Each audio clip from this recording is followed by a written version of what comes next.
This program is part of the Cosmic Potato Podcast Network. For more shows like this, visit our website at cosmicpotatonetwork.com. Watching television, watching television.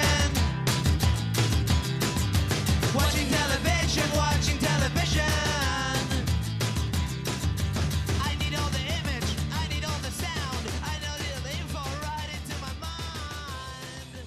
Hey everybody, welcome back to Trial by Pilot. This is the show where we judge an entire series of television and the work of hundreds on one episode. I'm Bill Lynch. And I'm Elizabeth Lynch, his beautiful wife.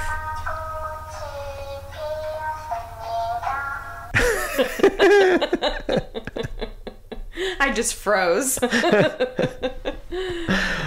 don't think I'm that... shocked I didn't dream about that last night, because I didn't, but like... So I just played... So we're talking about Squid Game, the Korean drama on Netflix. And I just played the red light, green light music, but I don't know if it got picked up, but that's what I played. Maybe I'll edit it in. Maybe that's a thing I could do.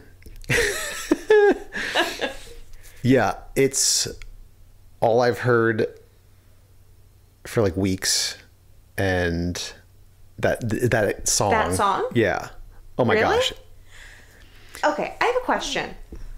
Where are you hearing this? What things do you follow that I had no idea what Squid Game was or was about? I've never seen a meme for it, like nothing. So this came out probably 2 weeks ago at this point.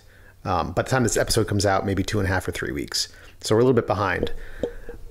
I had heard of it only after it had aired on Netflix. Mm-hmm. It was not heavily advertised in the United States or almost anywhere outside of South Korea. It was all word of mouth, mm-hmm. and it just like built up over its first week and just became this crazy thing. And every single thing I see, especially on TikTok. Oh, okay. I'm not on TikTok. Oh my God. Every trend now is something involving Squid Game. Really? It's the red light, green light game. It's another game that they play in the second episode.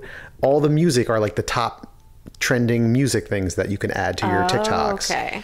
At one point I was scrolling and I'm not kidding, like 12 to 15 in a row, just by chance, were all about Squid Game. Really? Yeah. Just like the trends and people theorizing about what it all meant and the finale and all this other stuff. So do you feel like you've had things spoiled for you? I have not. Oh, okay. The only thing I've had spoiled is I know one of the other games they play. Because, the other day I had to mute Great British Baking Show on Instagram because I think it's like a week behind on Netflix. Oh. Than like it is in the UK. I think. I don't know if that's true, but I like panicked for a second and I was like, I don't want to find anything out. And like that's Great British Bake Off, which like I know what they're baking. I just don't know who's going to go home. Yeah. So like that's not as intense as like getting like I'd live if that got spoiled for me. Right. You know? Yeah, so I just looked up a couple things today just to put into perspective how massive this show is right now. So it's the first Korean drama to reach Netflix top 10 on a global scale. It reached number 1 in 90 countries, including the United States and the UK. And, I follow all the Netflix accounts from our Trial by Pilot on Instagram. And usually when there's a big show, it'll be number 1 in like a couple of the major markets, but never all of them. And so this was number 1 when I saw it 2 weeks ago in every major market except for India. It was like number 2 or 3. And then this week, it was still number 1 in every single market, including India. Wow. Which also never happens. It never lasts as number 1 in all the countries, like over the course of more than 1 week. That's crazy. So that's never happened before? Nope. I'm trying to think of like, like Queen's Gambit got really big really fast, but not even... I don't think it was like this. Yeah. And again, Netflix didn't invest into marketing this show. And so it's all just word of mouth and like viral.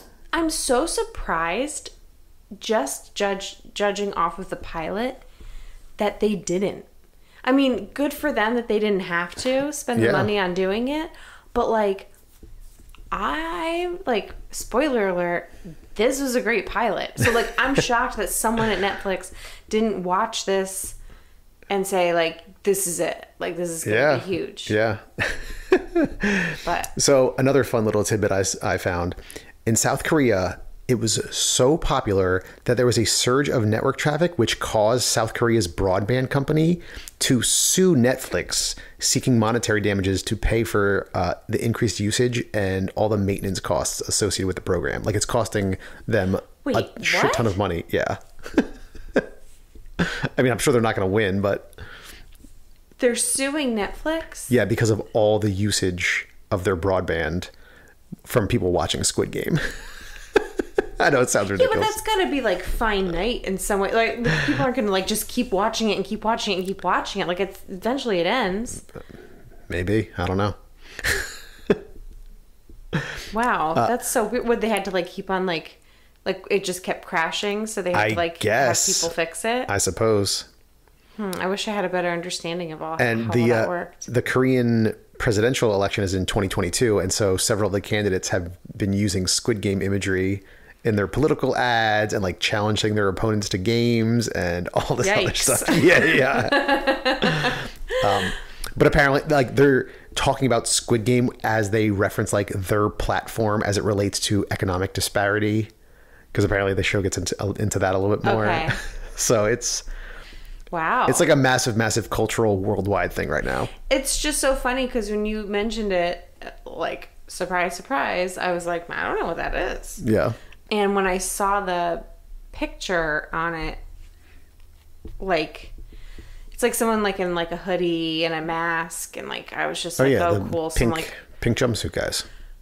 you know, robot weird thing going on. Not at all. Like, I mean, it's just.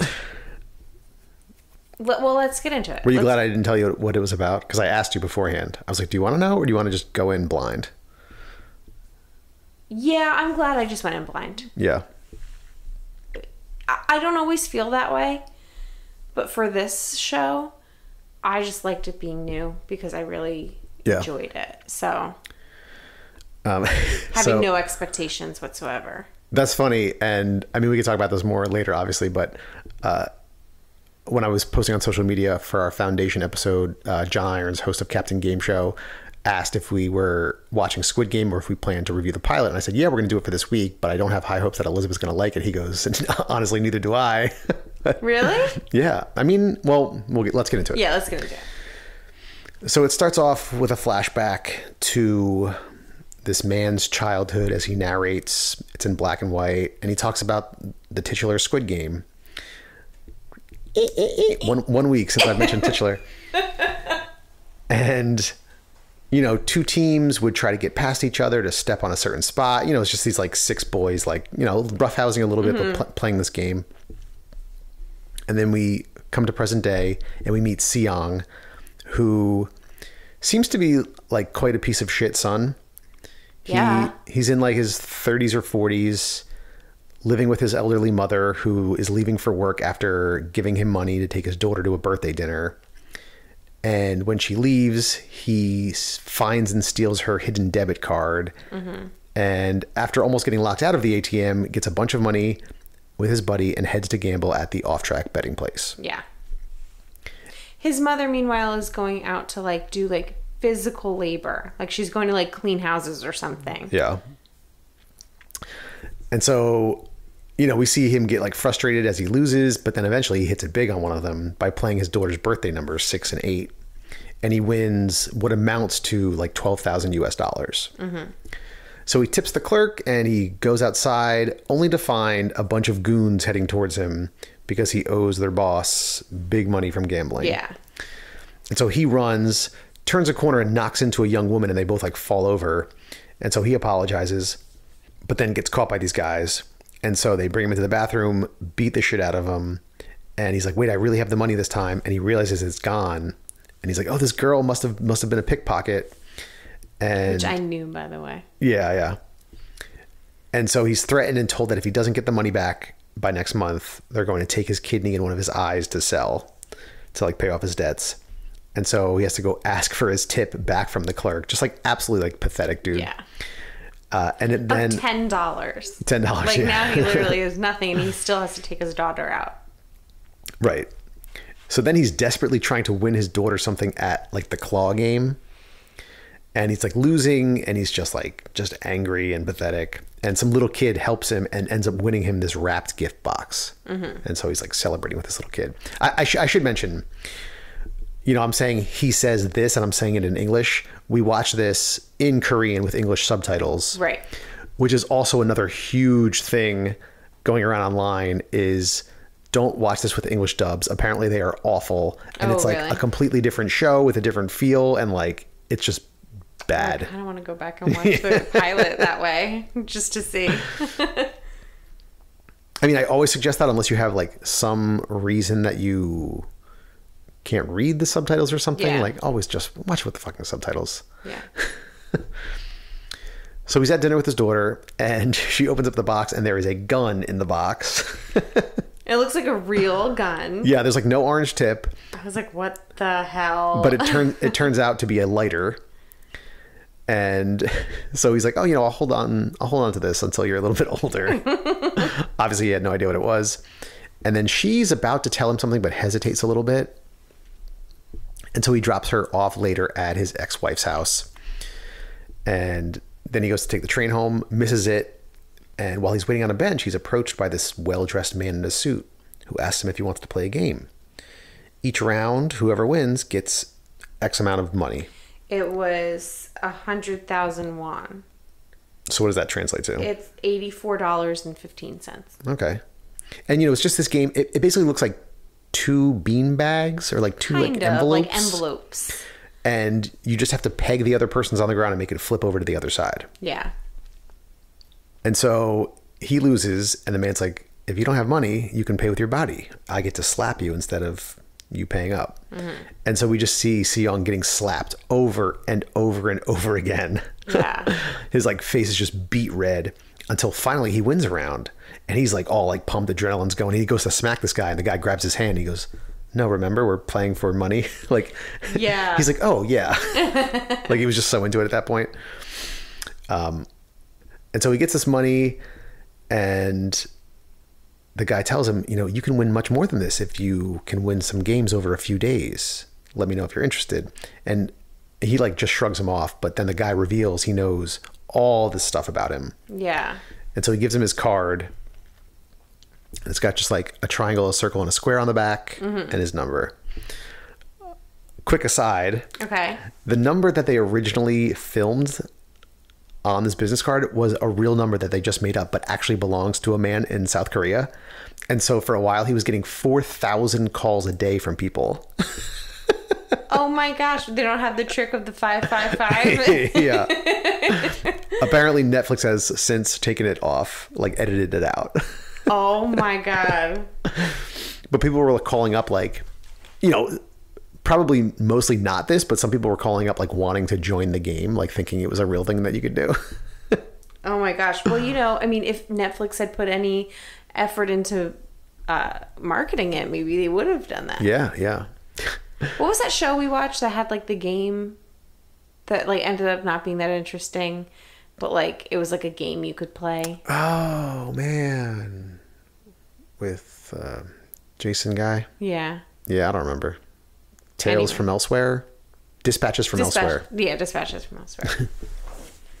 So Seong kind of, doesn't think much of it. Like he's just going to ignore this guy. And so he's riding high on the way home. He's got at least a little bit of money. And then him and his mom are eating, and she reveals that his ex-wife and his daughter are moving to the United States with her stepfather. And the mom's like very upset about this. She says, I already spoke to the boy upstairs who knows about law. And he said, if a father can prove he's financially stable, he could be granted custody back. And so later that night, he's looking through like old photos on his phone of him and his daughter. And he pulls out the business card and calls up the number. And so like in the middle of the night, he gets picked up by this van and is immediately gassed and put to sleep in the van. And we see the driver is wearing this pink jumpsuit with a mask and a big O on it, a big circle on it. This is like the iconic imagery that like is going around on social media, like these masks with like the different shapes. It's going to be like the Halloween costume this year, I guess. That was another thing on TikTok. Like someone's walking to like the Halloween party, like all cocky, like with his cool Squid Game costume, and he walks in and literally every single person has this the pink jumpsuit on. So he wakes up amongst hundreds of people sleeping in bunks in this giant room. Bunks made out of like that like metal shelving. Yeah. That's what it looks like. So it's like 5 or 6 beds in one. And so it turns out there are 456 of them in total. He's number 456. And he ends up talking to number 1, an elderly man who has a brain tumor and like some other tragic backstory stuff. And we see in a surveillance room all of these pink suited staff watching over everyone. And then we see the female pickpocket from earlier getting into it with some like thug with a face tattoo, like a face and neck tattoo. Apparently she used to work for him. Yeah. And they had some beef. Yeah. And then a bunch of the pink jumpsuit guys come out. I don't know what to call them. Yeah, I don't know what their name, the staff of this place. And, you know, they reveal that everyone there is in debt, on the edge and desperate. And so, you know, eventually it's revealed the first game's going to start soon. Everyone has to sign a waiver, get their photo taken. And then they start walking through this like colorful labyrinth of like stairs and like weird structural things. And everyone walks out into a giant courtyard with like massive walls. And this whole time we see like the leader, or at least the leader at this facility, wearing a black polyhedral mask.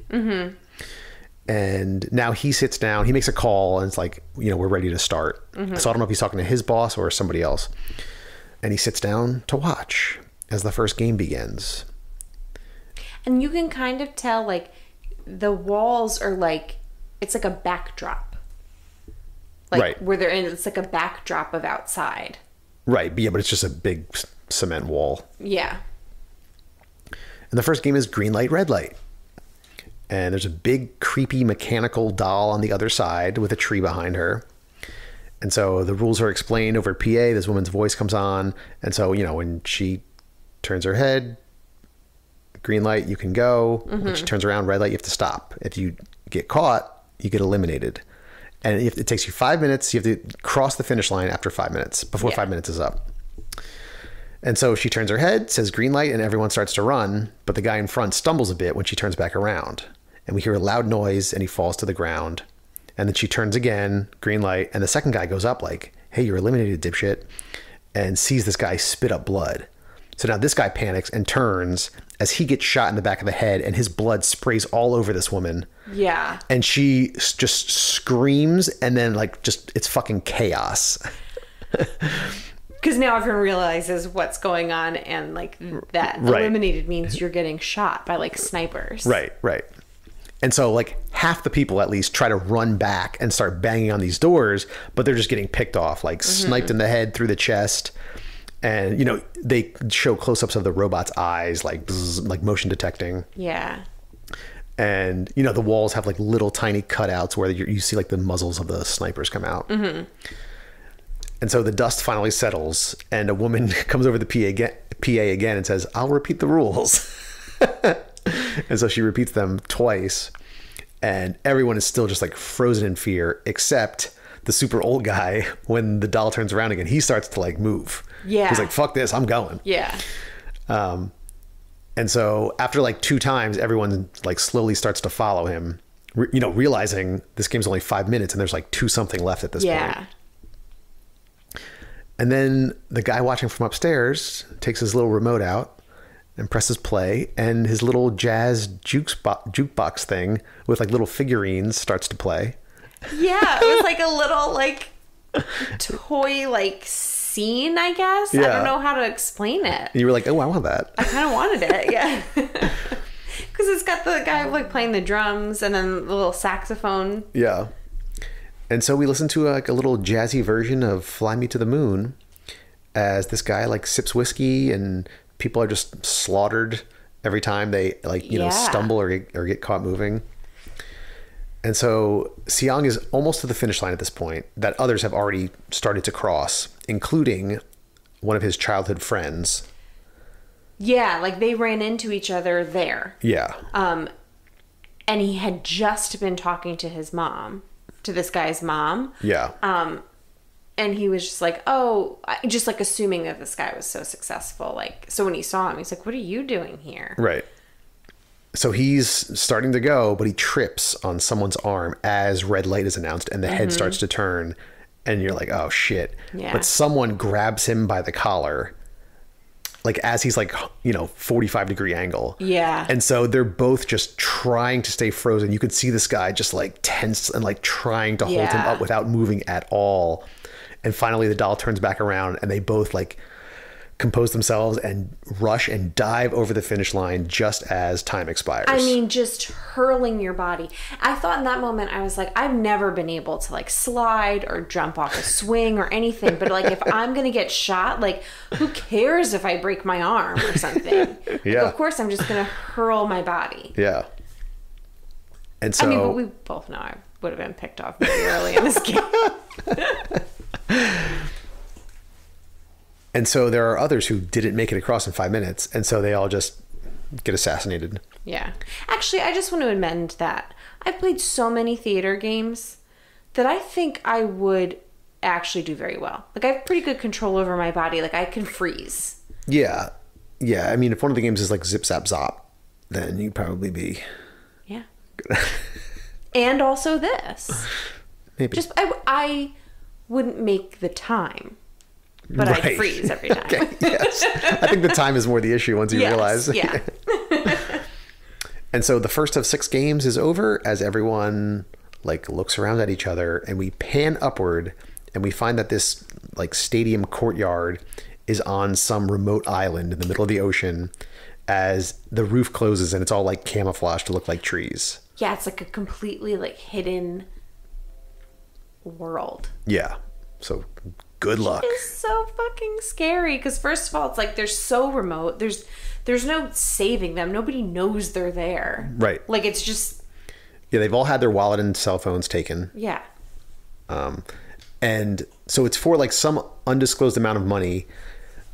One of the pink jumpsuit guys said like, we'll reveal how much after the first game is over. And like this piggy bank lowers into like the bunk area where they're all sleeping. And right now it's empty, but I assume it's going to like fill up with money depending on Yeah. how many people get eliminated or something. So what did you think of Squid Game? I mean, what a mind fuck. First of all, like I mean just the look on everyone's faces through that whole game. Yeah. It was like when they realized what was going on and then when they got across and realized that they had all lived Right. Yeah. through that game. Like there was like terror on their face. Yeah. Like, what the fuck are we in for? Like, is this worth it? There's no getting out. Right. They're yeah. there. So they're either going to like win it or they're going to fucking die. Yeah. So, or whatever, be tortured. I mean, that might have been like the most merciful thing to be shot in the first game. Yeah. But aside from that, I thought it was really good. Like, I liked it from like the very first scene. Yeah. When he's describing the game. Even though I couldn't follow the game fully. Like, what? Did you? I was wondering, I'm like, oh, Bill's good Yeah. at this. Yeah. Yeah. So, You're talking about the actual Squid Game? the actual Squid Game. Yeah. Yeah. It was just like silly and complicated. Like you can only walk on one foot, or unless you're granted the power to have Sure. both feet. It's like a game they just made up. I'm assuming. I Aren't don't all know. games just games people have made up? Yeah, but it's just funny because it's a group of like 10-year-old boys. But anyway, but yeah, I liked the feel of it the whole time. Yeah. I didn't know what to expect at all. But you know, I love when something is like really grounded in reality.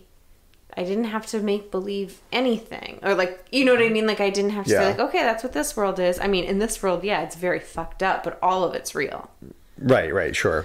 I just really like that. I like the way they like showed you could tell that all of these people are so desperate. Like the way they showed what was the main guy's name again? Seong. Seong. So the way they showed him, you know, clearly this guy has a gambling addiction. His mom has to try and pay off his debts. He doesn't get to see his daughter, right? Yeah.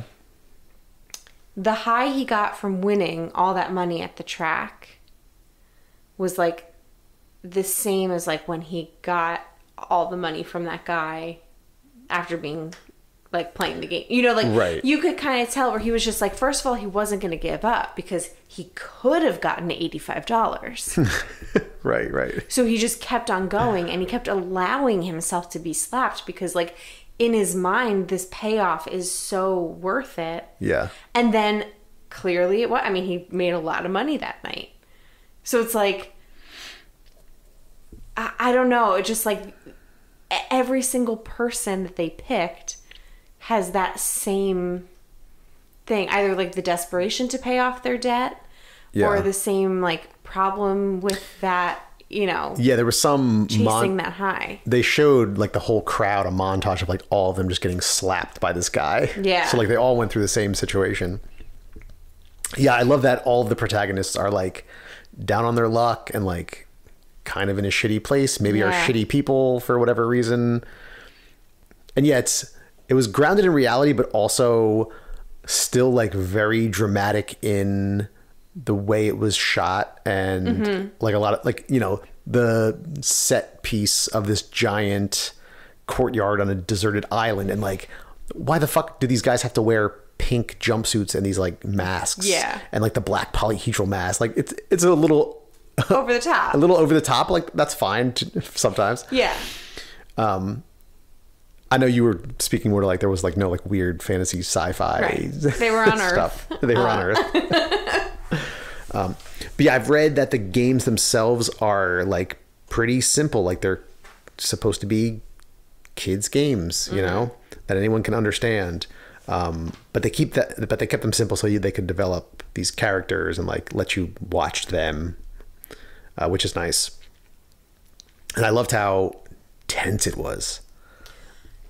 Yeah. Like, you know, I assume you're not going to kill off your main character at the end of the first episode, but like when he starts to trip, you're like, oh shit. Right. Yeah. And then, you know, the guy who like didn't even know him. No. I assume he just doesn't want to see this guy get shot in front of him. And you just see like his face like, "Urgh." Yeah. Yeah. So. And like his childhood friend was behind him and like told him, he was like, don't move your head, but I think that the doll is a motion detector. Like, stay behind somebody. Yes. So like that's their strategy for the first part until all those people get shot and then they don't have anyone to be behind anymore. Right. Yeah. So I assume that nice tense feeling will carry through the show. I'd be okay if they toned down like so much blood spurting.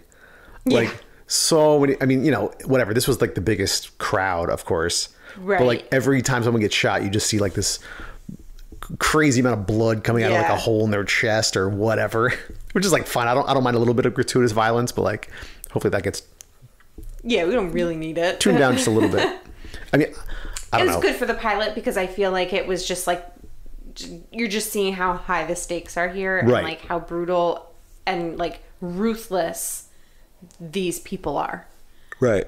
You know, I mean, as if the slaps weren't bad enough. You know? Slaps are nothing, honey.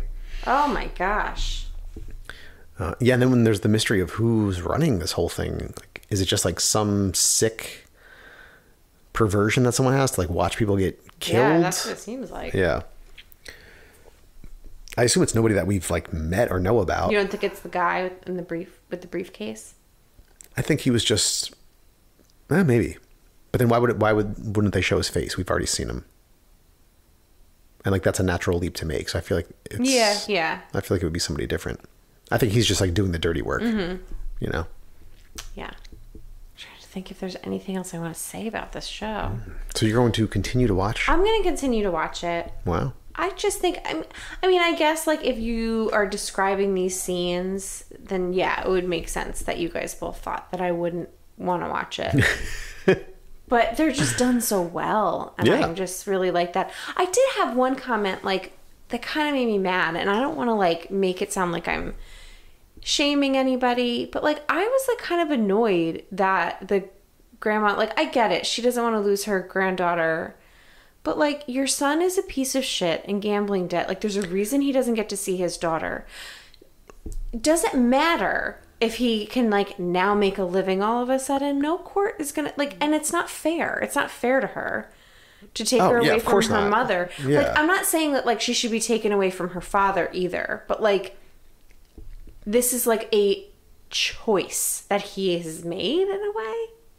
I get the gambling's an addiction. I'm not trying to like sound insensitive to his situation. It's just that like that is just like so not going to happen anyway. And B, it's just like, well, who the fuck? Now you're going to step up? Yeah. Well, I don't know. I don't know what the culture there is like in Korea. Maybe the fathers have a better chance of getting custody. Yeah, that's true. And that's what the grandma was making it seem like. Yeah. And, you know, she was saying, you know, if they go to America, you're not going to see her anymore. She's going to start speaking English. She won't be able to speak Korean. You won't be able to connect with her. You'll just be a stranger to her. Yeah. Really laying it on thick. Yeah, she was. So do you recommend Squid Game? Yeah, I do. Yeah, as long as you're okay with lots of people getting shot. Yeah, this is very different from the other Korean show that I was watching. Was it like some lovey-dovey Crash thing? Landing on You. Yeah. Where the girl fell out of she got swept up in a tornado and landed in North Korea. And then like the North Korean soldier was trying to help her. Oh, you described this to me before. But the episodes were so long that I just couldn't keep it up. South Korea is producing a lot of TV and film. Yeah, it's like pretty big. That I have heard of like other like fun shows that people have like definitely recommended. Yeah. But you know, I can't. There's too much TV. Too much tuna. That it's sometimes hard to watch stuff with subtitles all the time. Yeah, true. You know, so. All right, everybody. If you have suggestions on shows for us to watch, you can email us at trialbypilot@gmail.com. You can go on to Facebook, Instagram, and Twitter at trialbypilot. And please go on to Apple Podcasts, Stitcher, wherever you're listening to this. Subscribe to the show, leave a review, and tell a friend. And thank you to the Beats for providing our theme music. Thanks, Beats. Bye. Bye. Watching